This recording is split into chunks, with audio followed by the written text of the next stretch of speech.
As styles of comedy go, spoof movies are arguably the most despised and critically panned, despite it creating many of the all-time greatest movies. Like the stool sample of a drug mule, you have to sift through a lot of crap before you get to the good stuff. So, where did it all go wrong? And will it ever come back?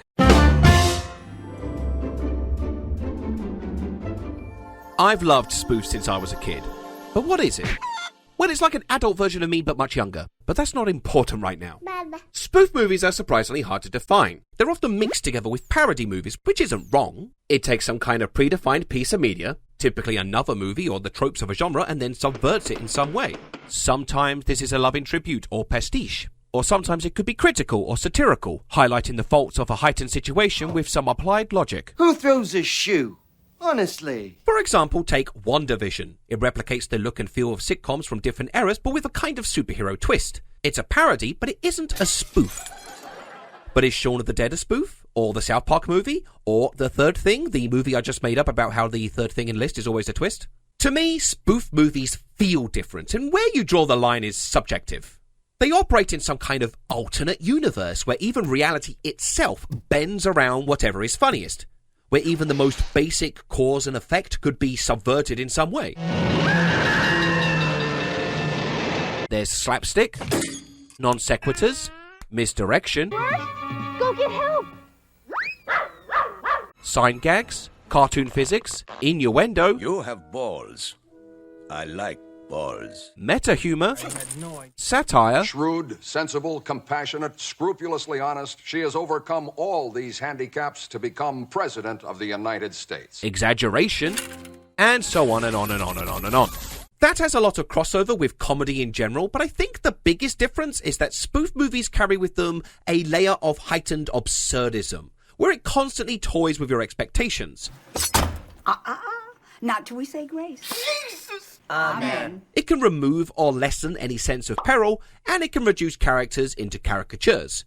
On paper, this sounds like this would ruin any movie. Like, who would watch a movie where the plot wasn't important? In 1980, the movie Airplane was a commercial and critical hit, and not because it told a really, really good story. It was the jokes. Jokes delivered by some of the finest performers, such as Lloyd Bridges and, of course, Leslie Nielsen.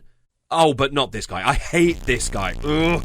Airplane remains one of the most beloved comedies of all time, and it's a full-on spoof. But I wouldn't blame you if I said spoof movie, and your first thought was, oh, I don't know, a baby Shrek vomiting on a Spartan from 300. So, how did we get from here to here? Well, I spent all of last month watching over 60 movies determined to answer the question, why am I wasting my life? But more importantly, what happened to spoof movies? And if at any point you feel like I forgot a particular movie, just know that I left it out on purpose just to upset you personally. Now, let's dissect some frogs. That is wrong. Where were we? Trigger warnings! Why is everyone so sensitive? In 1903, Edwin S. Porter directed The Great Train Robbery. He was a pretty innovative filmmaker, but what no one expected he would innovate would be a remake of his own movie, but starring children instead, called The Little Train Robbery. It's not exactly packed with laughs. The kids riding on miniature trains is quite endearing, and there's this bit where the actor playing the engineer, who's meant to be knocked unconscious, gets up, smiles at camera, remembers meant to be unconscious, and lays down again. But this film is widely credited as being the very first spoof movie, and one that was made by someone parodying themselves.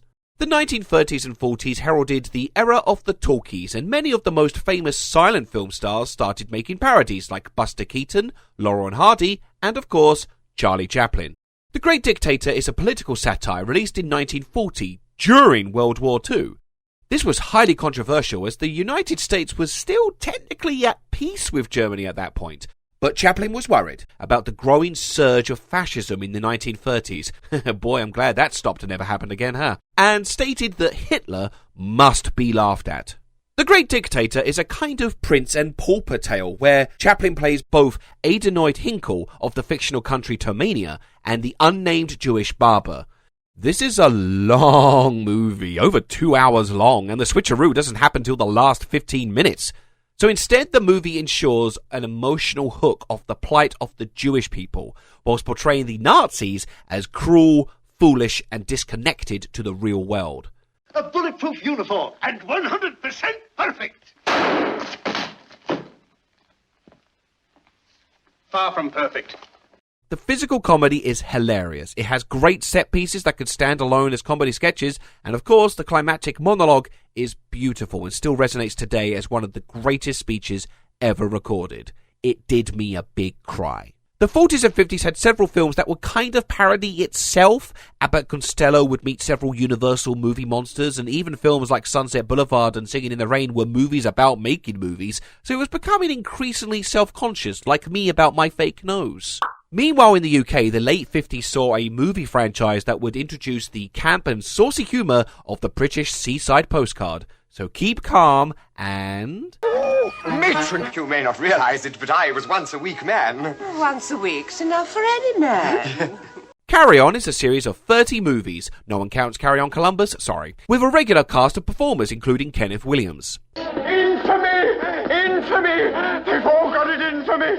It's Britain's second longest running film franchise, with number 1 being... And with the popularity of Dr. No in 1962, it inspired spy parodies such as Casino Royale, no, not that one, Owlman Flint, Get Smart, and the Carry On team had a swing with Carry On Spying. Number 000. Carry On would only occasionally make actual parodies like Spying and Carry On Screaming. It would generally take a broad theme, typically British institutions like the NHS and camping, and then get their innuendos out. I'm afraid he's got a very small dossier.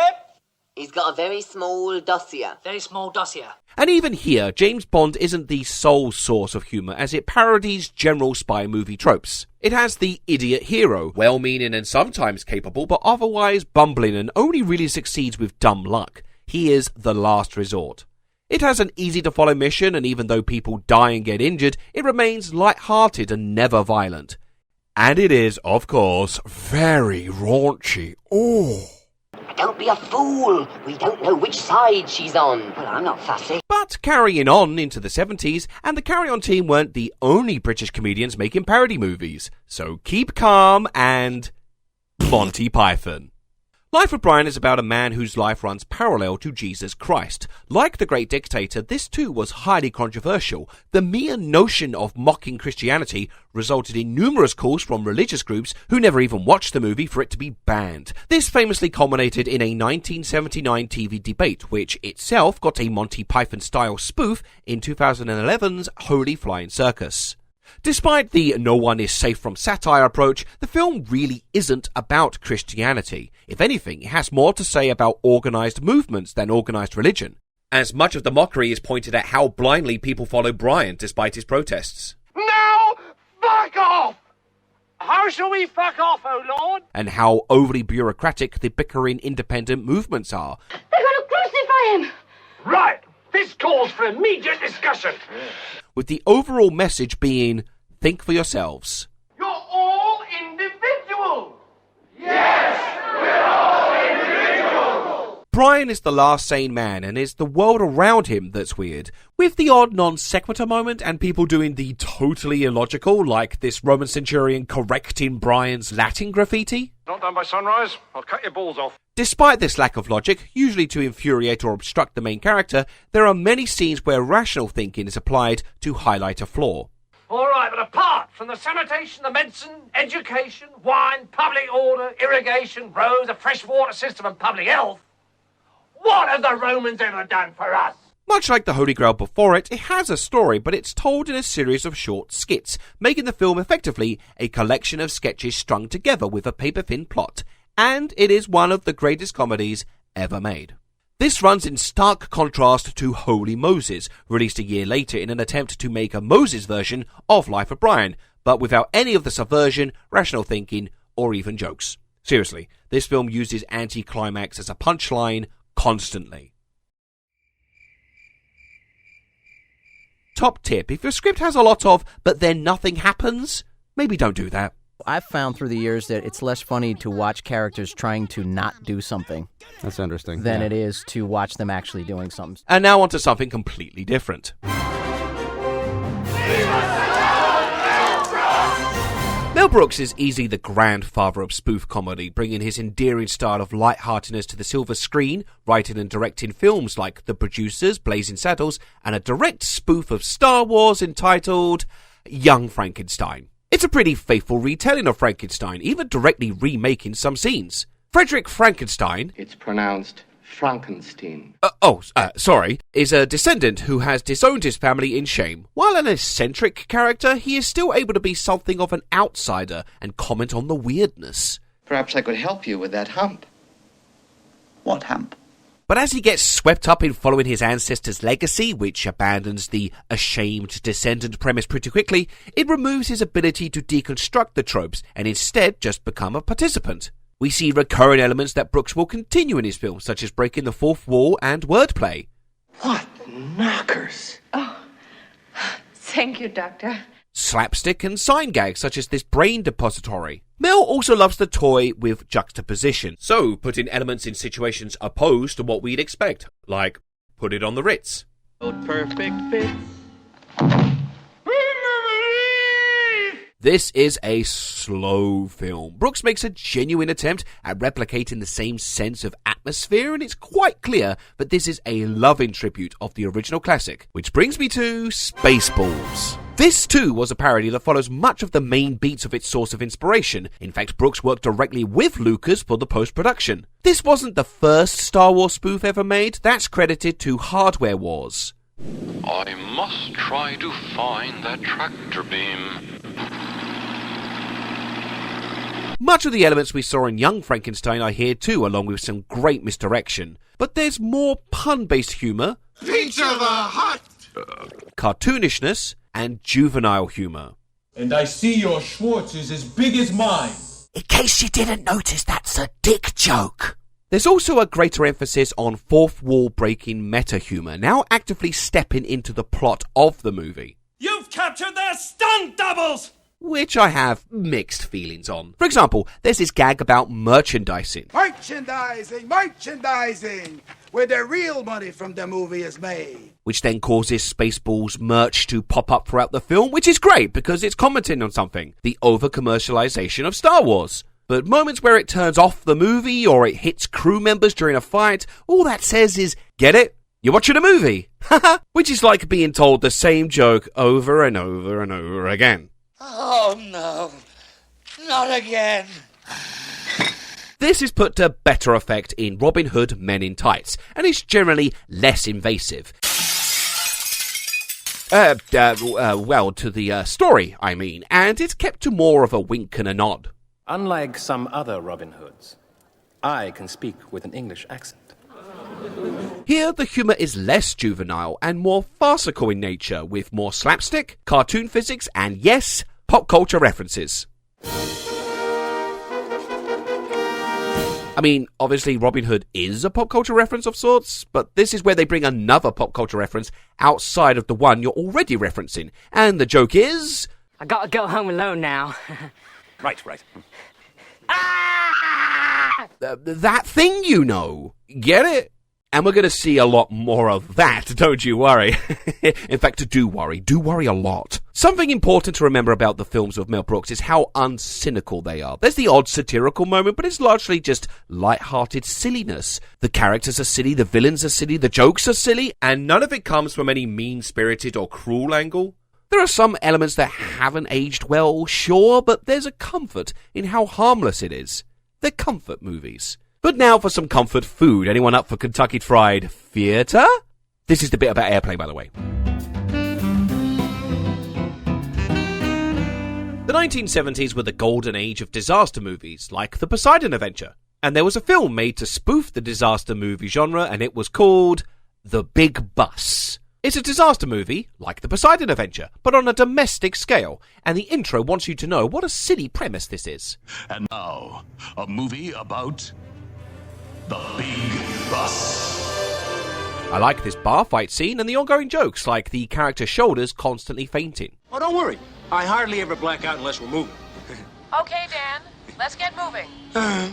But perhaps in an effort to be satirical, people are framed as selfish and opportunistic, even the overly aggressive lead character. It doesn't really parody the tropes of disaster movies, given that the disaster doesn't happen until towards the end of the film, instead taking aim at society. Maybe the Joker was right all along. Do you mean the Chaos Emeralds? So along comes a comedy theatre trio, Kentucky Fried Theatre, aka David Zucker, Jerry Zucker, and Jim Abrahams, aka Zaz.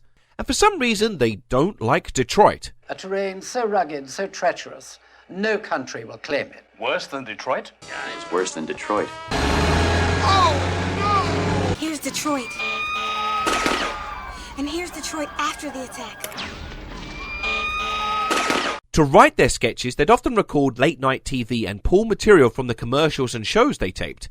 One night they accidentally taped the movie 0 Hour, a disaster movie like The Poseidon Adventure, but on a plane. So they secured the film rights and planned to remake it as a comedy. However, initially no one was interested, so instead the group adapted a selection of their theatre sketches into a movie called Kentucky Fried Movie. It's a movie-length sketch show, and you can see those late-night recordings in action as the sketches are mostly commercials and TV shows and softcore porn. Some of those airplane-style traits emerge here. And if you're a Gemini like me, well, you can expect the unexpected. I'm Joyce Wilson, your such as this sequence with the roving boom mic. You've done extensive work with the great white shark. Have you verified this idea of distinct territories? There's a lot of unrestrained, edgy comedy, like a white guy yelling the N-word to a group of black men. So this movie has not aged well, and without the basic skeleton structure plot, the pacing drags. This is why I think Airplane works so well. The pre-existing script and the ongoing peril keeps the plot driving forward, which ring-fences Zaz to focus on what they do best.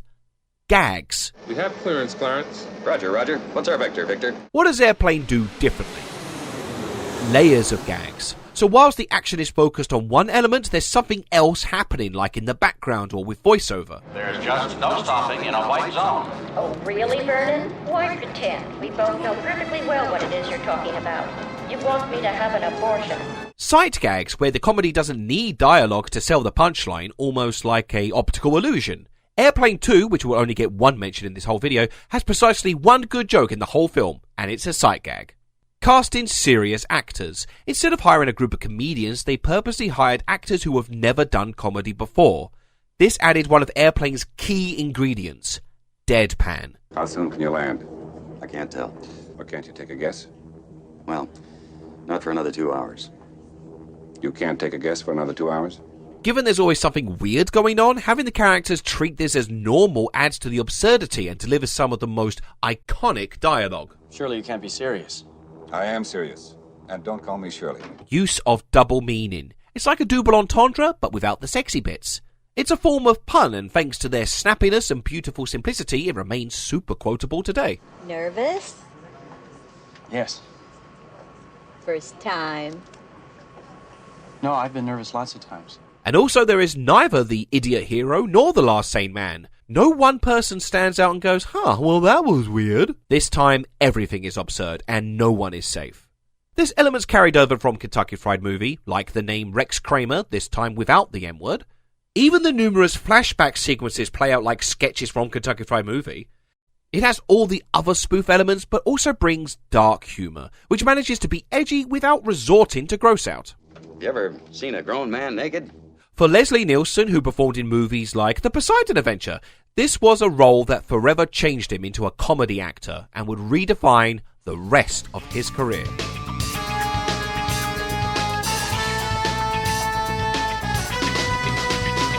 1982's Police Squad was a TV series made to spoof police dramas, much like how Mel Brooks' Get Smart spoofed spy dramas. As with Airplane, Zaz lifted much of the source material, this time from TV crime dramas like M Squad.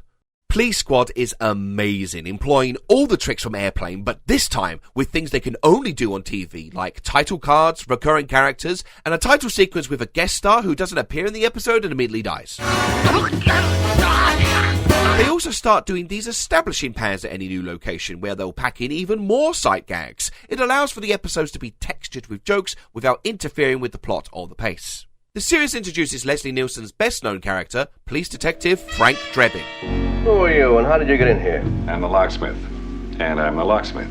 And once again, this is all played incredibly deadpan. Married, one child. That didn't work out, so he married a grown woman. But sadly, it was cancelled after just 6 episodes because, get this, you had to watch it chronologically to appreciate it. Which, as we know, no TV ever does that. Well, apart from soap operas, reality shows, documentaries, mockumentaries, period dramas, high fantasy, horror, romance, sci-fi, sports, crime. So they moved on to another movie, Top Secret, a kind of Elvis Presley spoof mixed together with a World War II spoof. It has some incredible gags.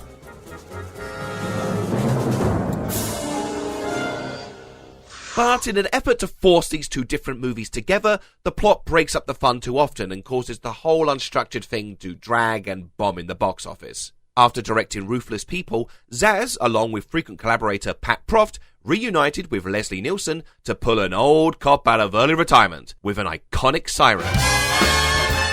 The Naked Gun trilogy acts as a kind of reboot for Police Squad, repeating some of the old jokes, whilst reinventing Frank Drebin himself. You see, in the TV series, Frank is way more serious. Even whilst the world is weird, he played the part completely straight. We're sorry to bother you at a time like this, Mrs. Twice. We would have come earlier, but your husband wasn't dead then. But in the Naked Gun series, he's changed to a more clumsy, Mr. Bean-esque character. In other words, the idiot hero. Further into the trilogy, even more characters become idiots. Look at this. Found this in the wastebasket. Hey, that's a pretty nice clock. Wonder why they threw it out. But it started with Frank. It's still played largely deadpan. Wilma, I promise you, whatever scum did this, not one man on this force will rest for 1 minute until he's behind bars. Now let's grab a bite to eat. Yeah, come on. But instead of everyone being caught up in this absurdist world, it's now like everyone is mostly grounded, but Frank is the spoof element. So he generates moments of outrage or big reactions from his elaborate, improbable situations. Well, when I see 5 weirdos dressed in togas stabbing a guy in the middle of the park in full view of 100 people, I shoot the bastards. That's my policy. That was a Shakespeare in the Park production of Julius Caesar, you moron. Now that Frank is an idiot, we get more idiocy, like clumsiness, more slapstick,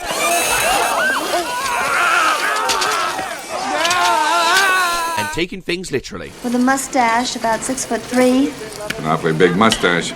There's also a change now in how sex scenes are done in spoofs. Nice beaver.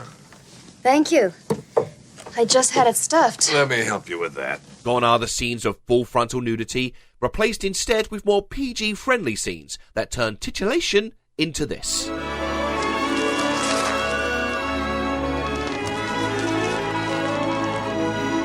The third film has its moments, which is a shallow sentiment I can say about literally every spoof movie, but it's easily the weakest of the batch, and an early sign that the genre is starting to wane.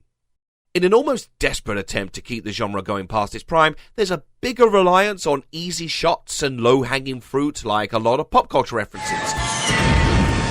And problematic stuff like the big transphobic twist where Anna Nicole Smith's character strips off for Frank to reveal a penis and he runs away to go vomit. Yeah, we'll get back to that later. Despite this, the Naked Gun series is the comedy renaissance of Leslie Nielsen at its absolute peak, and would come to define the kind of character he would continue to play for much of his career. Get him in the car. All right, people, get him in the car. Stand back, people. Spoof movies operate as a kind of call and response, so the 60s had spy movies and the 70s had disaster movies. So for the other spoof movies of the 90s, it was time to turn to the defining genre of the 80s. And I don't mean jazzercise.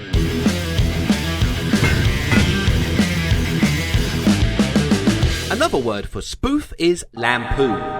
However, National Lampoon didn't make spoofs all that much, sticking mainly to raunchy comedies like Animal House, The Vacation Series, and Van Wilder. But they did dabble with a Lethal Weapon parody called Loaded Weapon 1. Give me a name. Weren't your parents supposed to do that? A bold assumption there, much like Doug's first movie. The problem is, compared to the stuffy spy and disaster movies, action movies like Lethal Weapon were already very self-aware, so this didn't really offer anything new. Good thing we use valet parking. Taxi! Perhaps in an attempt to address this, Last Action Hero is an Arnie movie set within an Arnie movie, which uses a regular kid who is pulled into the cinema screen to point out the illogical nature of action movie tropes. I heard you were here. I thought you could use some clothes. No one finds this a little convenient? Hey, kid, you always said this is a movie, didn't you? Much like how Galaxy Quest has actors from a TV show forced to live the real thing, which in turn addresses the tropes of Star Trek and sci-fi as a whole. There's no useful purpose for there to be a bunch of choppy, crushy things in the middle of a hallway. It makes no logical sense. Why is it here? Because it's on the television show. Forget it! I'm not doing it! This episode was badly written! These aren't really spoofs, more like meta-contextualization, a way to have an outsider address the tropes of a genre, but still with some real-world grounding, much like how a mockumentary like Spinal Tap uses an outsider influence of a camera crew to highlight the absurdity. A parody for sure, but not technically a spoof. And if you want to fight me on this, then please don't, because I'm very weak. In 1991, Zaz members Abrahams and Proft created Hot Shots, starring Charlie Sheen. It's a parody mostly of Top Gun, and it is an excellent spoof. Don't look. It runs with the cartoonish elements and slapstick, but remains delicately balanced by actually telling the plot. This ensures that one side doesn't outweigh the other, and the performances being kept straight and deadpan really allow the comedy to stick the landing. You're behaving like children. He's being a jerk. I'm not. Our 2 times 10. That's it. The exception to this is Admiral Benson. Pudding? No, thank you, sir. He remains the out-and-out oddball with his slapstick and exaggerated war injuries. From the Pentagon, sir. We just decoded it. Oh, good. Here, help me with this. My eyes are ceramic.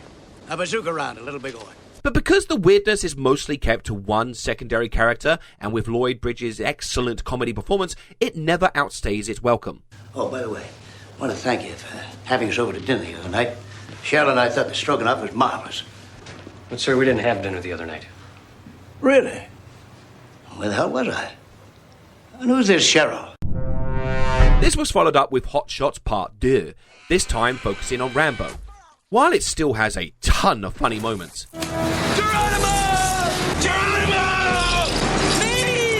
there is a noticeable tonal shift to more goofy, more crass, and even more pop culture references.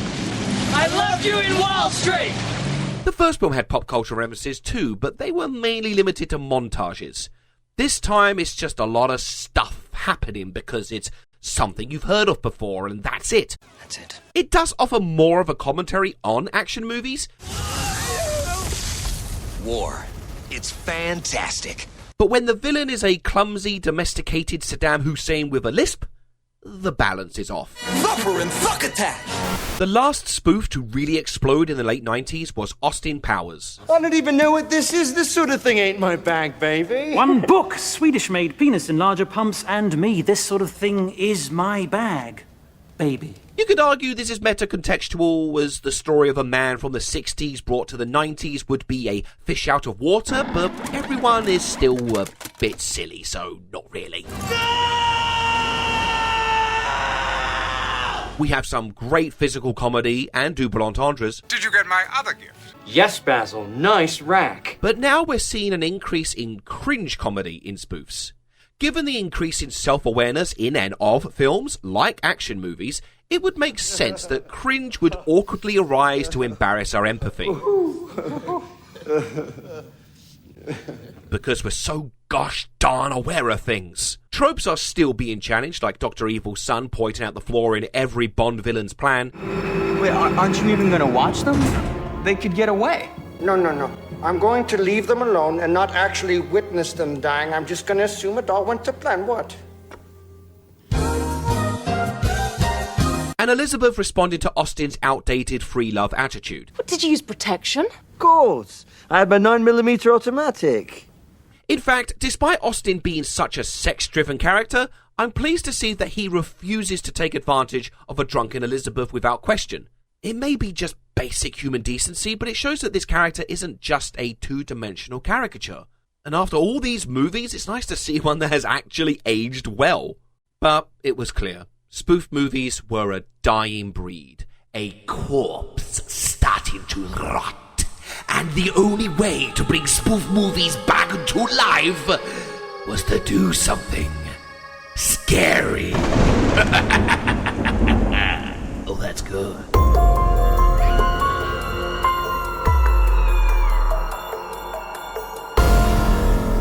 After directing I'm Gonna Get You Sucker, Keenan Ivory Wayans created the 90s TV series In Living Color, a sketch comedy show to rival SNL. It would launch the careers of performers like Jim Carrey and Jamie Foxx and included many of his family members, including his brothers Marlon and Sean. It was hugely popular, but due to the network's censorship and creative control, Keenan and his siblings would leave the show throughout the 3rd and 4th seasons. So the Wayans turned their attention back to movies and made Don't Be a Menace to South Central whilst drinking your juice in the hood. God, I sound so white. Written and starring Marlon and Sean Wayans, it's a classic spoof in nature but much darker in tone. This ain't your baby. Ain't that some shit?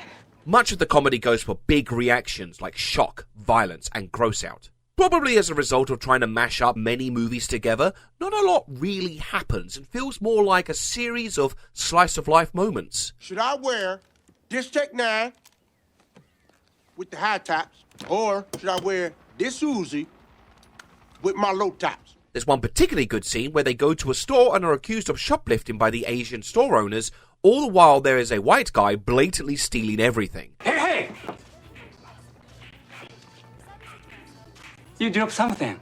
But the high ground is lost with a sucky $5 joke. How much for this candy bar? $5. What? Better give me some sucky with that $5.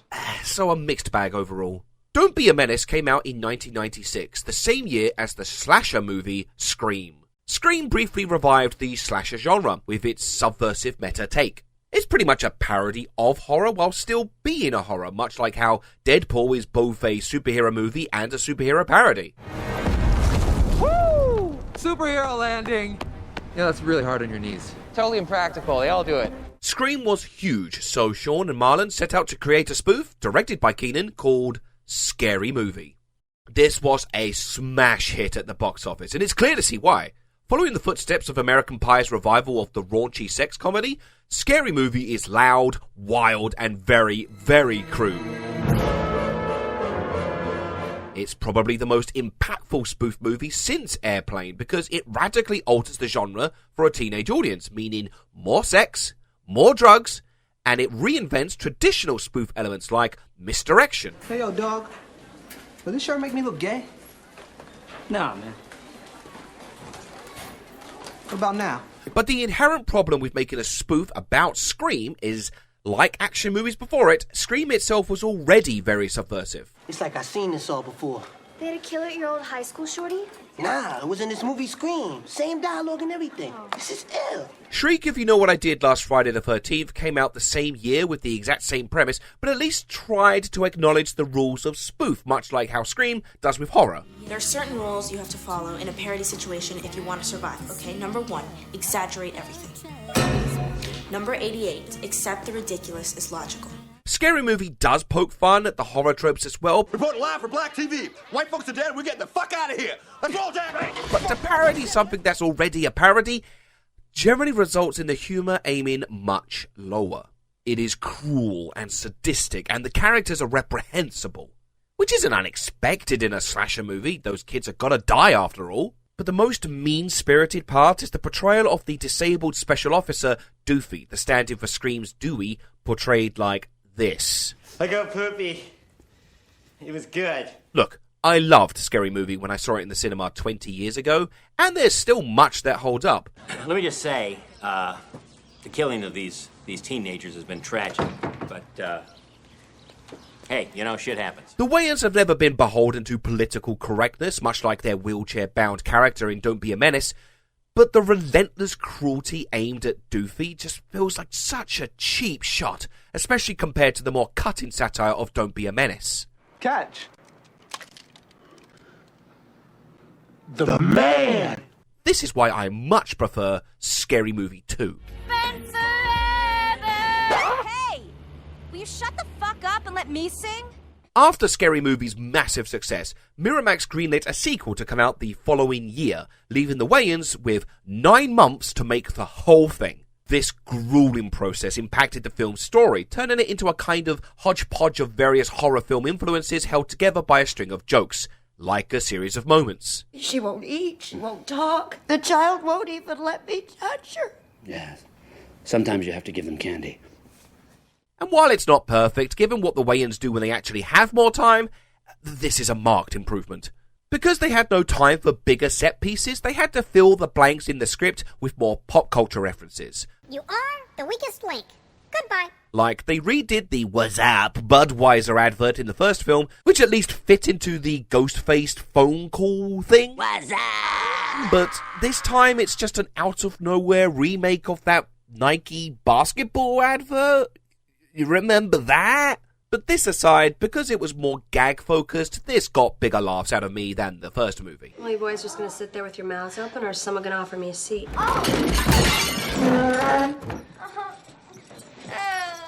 Scary Movie was the shot of adrenaline the spoof genre desperately needed. So, what happened next? Despite turning around a hugely successful sequel within a year, when the Wayans asked for more money, once again, their creation was taken away from them. Scary Movie would continue to produce progressively worse sequels, but now with some of the Zaz team. While the sequels cast spoof movie veterans Charlie Sheen and Leslie Nielsen, they continually tried to force multiple film plots together and not just horror. But there's no subversion to it. It's just pure noise, and without the Wayans' touch, it's completely toothless. As for the Wayans, they would continue, but now more on their own terms. Of the 50,000 people that call themselves actors, there's only 500 working actors. Of that 500, most of them are white. There are a few roles for black people, but those roles are usually for the Wayans brothers. Scary Movie co-writers Phil Bowman and Buddy Johnson would also co-write Not Another Teen Movie, a spoof that targets the tired tropes of high school romance movies while still being a gross-out sex comedy. Also, Naked Chris Evans. Marvellous. Marlon Wayans would go solo and make A Haunted House in 2013. And you know what? I like this movie a lot. Wouldn't it be great if we all spent the night? Well, that's together? an interesting idea. What do you think of that, Malcolm? A naked sleepover? No. No? It's weird. Oh, yeah, but it's definitely going to be weird. But are you saying weird good or weird bad? It's naturally a Paranormal Activity spoof, but it uniquely dedicates a lot of time allowing us to get to know these characters, now in a kind of hidden camera meets mockumentary kind of way. Marlon's usual cartoonish performance is reined in and saved for the bigger reactions. What if it bites me? It's not a zombie, it's a ghost. But this allows us to become endeared to this sweet couple who feel like they have an actual dynamic. Nobody's gonna hurt you on my watch. Okay? Okay. Unless a nigga got a gun. And then you on your own. What? It has its problem areas, sure, but what I'm seeing here is a huge growth from the Scary Movie days. A more recent Marlon Wayans spoof, 50 Shades of Black, sadly reverts back to the low-hanging fruit of early Wayans movies, but given that he's one of the few still actually trying, there's hope for the genre yet. Fun fact, if you look at who wrote Scary Movie 1, you may also see the names Friedberg and Seltzer on there. They get a co-credit because they had also written a Scream spoof and their script got bought just so that it could be permanently shelved. But now their names are attached to a movie they did not write and had nothing to do with. What a fun fact. So now you may be wondering, who are Friedberg and Seltzer? Oh god.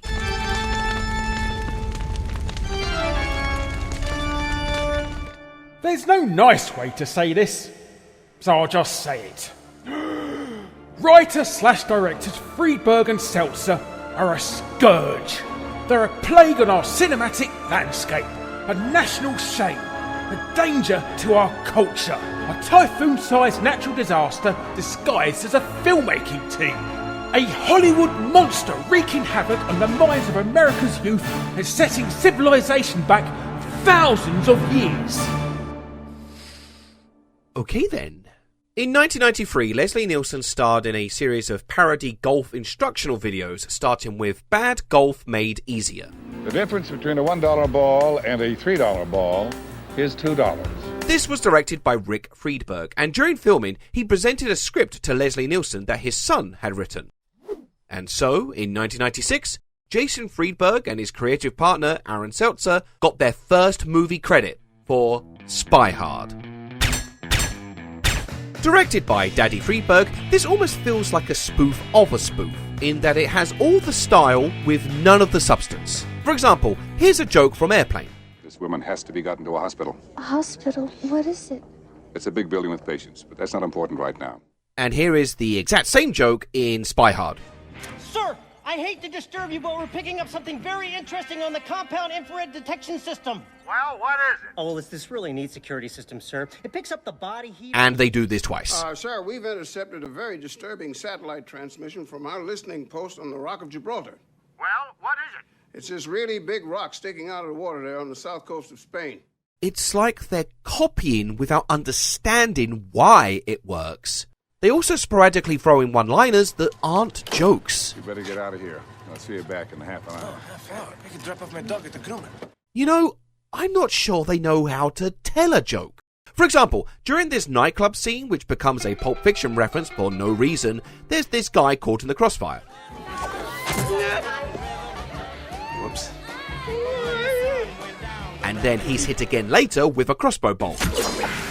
Or is that a sword? Anyway, later, during this nun scene, which also becomes a Sister Act reference for no reason, the nun throws a scalpel which hits him. Rule of 3, well done. Except, the scene actually has the guy turn up before the punchline, which ruins the punchline. So instead of the basic joke format of set up, beat, punchline, it's now set up, punchline, beat, punchline. It's like they're trying to idiot-proof the film by showing you what the punchline will be before they finish telling the joke. And they do this all the time. To take his proposal and shove it. What the hell? What? He came on to me. You did not. Dog, your wife's at home. Smells like meat and stress. Oh, yay! Wonderful. What magical creature are you?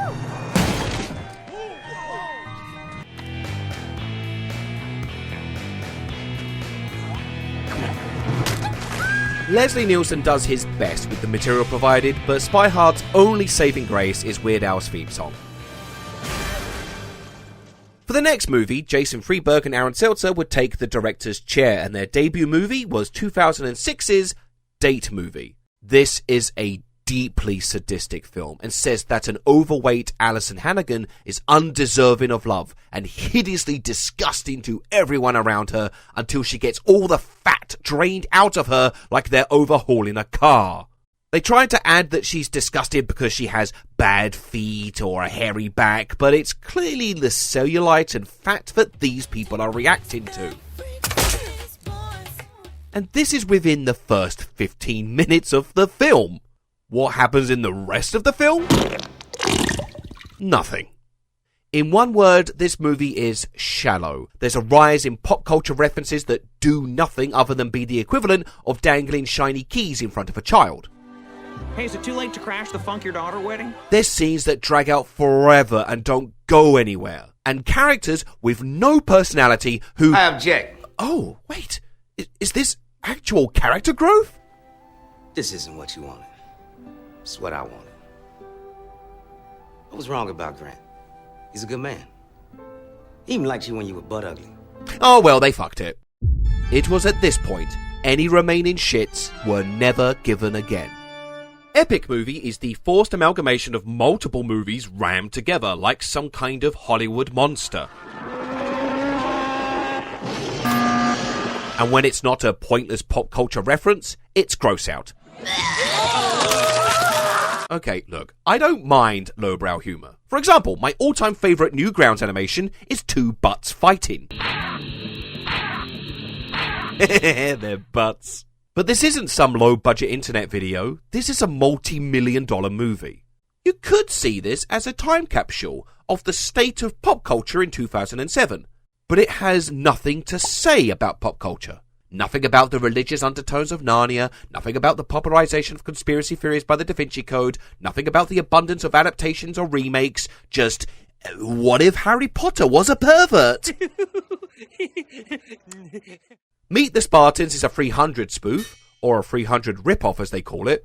Well, Harry Knowles at Ain't It Cool News says this movie is just a cheap ripoff of 300. Which doesn't make sense. It's a spoof. Anyway, it pulls back on forcing different movie plots together, but still finds ways to force references in anyway. Like, for no reason, Carmen Electra turns into Venom Spider-Man and fights this guy who's like Sandman now. And there's incessant cruelty aimed at female celebrities, like they attack Lindsay Lohan for no reason.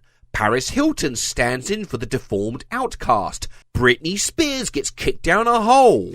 Because, you know, a woman having divorced her husband, lost custody of her children, entering drug rehab and having a public breakdown deserves to be taken down a peg or two. Get fucked, Britney. Oh, and Leave Britney Alone is also referenced. It just plays on the Transformers chest.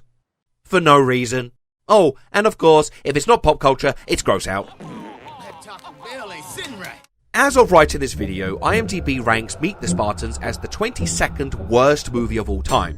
Epic Movie is 12. Number 1 is Disaster Movie. Reviewers say it would be the worst movie ever made if it was actually a movie at all, and I just don't see how anyone could not find Disaster Movie one of the worst films of all time. The opening quote of this segment was from a review of Disaster Movie. So it's pretty bad then. Disaster Movie goes back to the epic movie style of forcing multiple movies together, somehow with even less cohesion. Pop culture references come from everywhere, and again, for no reason. They'll just walk in, say something, Now you're pissing me off. and leave. They're not even popular references. Like the film opens with a parody of 10,000 BC, and who remembers the movie 10,000 BC? But it came out in 2008, so Disaster Movie just throws it in because it's quantity, not quality. It's stuff. It's just stuff. Noisy stuff. Sure, Kung Fu Panda is here, Batman is here, Beowulf, Dr. Phil, Hellboy, it doesn't matter. Whatever fills the time. Here's Hannah Montana under a rock, and she just talks and talks and talks and nothing happens, and she keeps talking, and it goes nowhere, and it's just stuff! Stuff! Or gross out. Exhale. In many ways, the style of FRIEDBERG and SELTZER defy the standards of spoof movies. It's largely instant gratification with little care for its shelf life.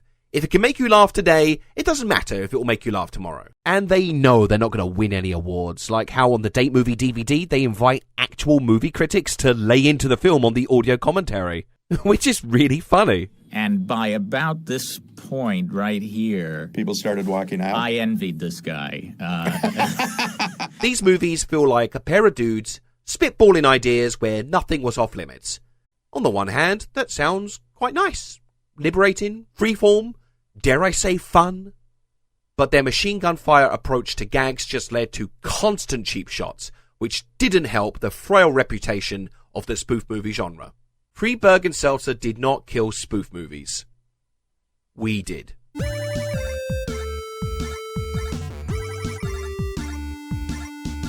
The late 2000s, early 2010s were a tough time for spoof movies in cinemas. There were successes like Johnny English, modest successes like Superhero Movie, I'm on fire! Get the fire extinguisher! and box office bombs like Walk Hard. In my dreams, you're blowing me some kisses. The deserved bankruptcy of Pure Evil Incorporated brought an abrupt end to the Scary Movie franchise. And following Vampires Suck, FRIEDBERG and SELTZER left Regency and no one rushed to fill their place. So it seemed like studios didn't want to make spoof movies anymore, and audiences didn't really care all that much.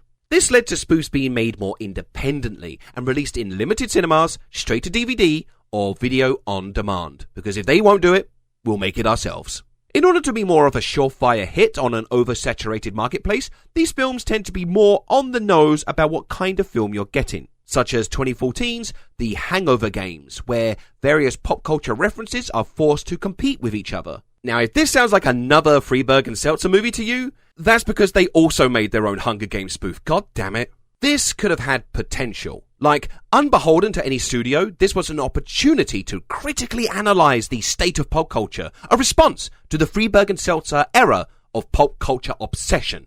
Instead, it's exactly like a FRIEDBERG and SELTZER movie. I'm not a racist. I got like 8 black guys on my fantasy football team. I mean, not the quarterback, obviously. That's a ticket man's position. Seriously? There's literally a pair of characters called gratuitous nudity, and that's their entire personality. tits. My, friend is stuck. The Hungover Games was made by Silver Nitrate, who in 2010 made The 41-Year-Old Virgin Who Knocked Up Sarah Marshall and Felt Super Bad About It. Now, you might be thinking that this would be a cut-in deconstruction of Judd Apatow movies. I'm sorry, is that your ball sack? Observant you are. Don't lie, you didn't think that at all. Like I said before, subverting something that's already a subversion tends to aim much lower, like Scream to Scary Movie, but by subverting comedy movies, this becomes a desperately unfunny film. Fuck is that smell? I don't fucking know, dude. I should stress that the problem isn't with gross out or toilet humor, because it can be done well.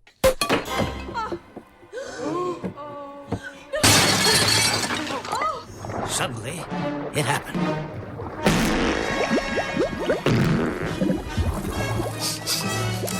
But the so-called edgy humor the 41-Year-Old Virgin resorts to is just lazy. Shock is easier to write than comedy, because we all know what is not allowed, so you can just say or do that, without any subversion or commentary, and pretend it's funny. Something's got a hold on me willy. Baby hands. Oh, good God, Lord, the baby's got a hold on me wanker. But the goal at that point isn't to make you laugh, it's to upset you. And boy, do they lap that shit up. Like, oh, boo-hoo, snowflakes triggered much? Which, you know, is actually a sign of a really good comedian, actually. We have a rape scene played for laughs, and it's not the first. Chastity belt? That's going to chafe my willy. Oh! You know what? You got altar boyed. We have transphobic jokes, and it's not the first. Motherfucker, look at her hands. I'm pretty picky. You a dude? I'm a tranny. I thought you knew. I want to be a woman. From now on, I want you all to call me Loretta. What? It's my right as a man. You're getting lucky tonight. He doesn't know you're a guy. And how many times do we need to see a woman having a shit? Too many peanut shoes. I told you not to let anyone in you.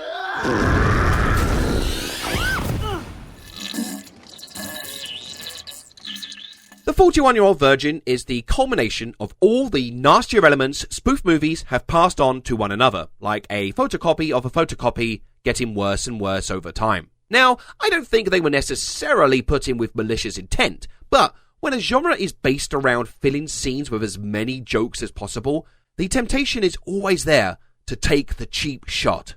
But we have also seen they don't need to. And going forward, if spoof movies are to shake off their trashy reputation, then they need to get out of the trash. Which brings me to Airplane Mode.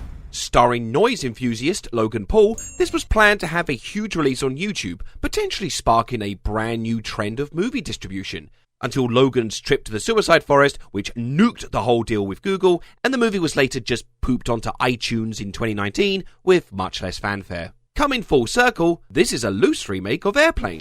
Cream? No, thank you. I take it black. Like my man.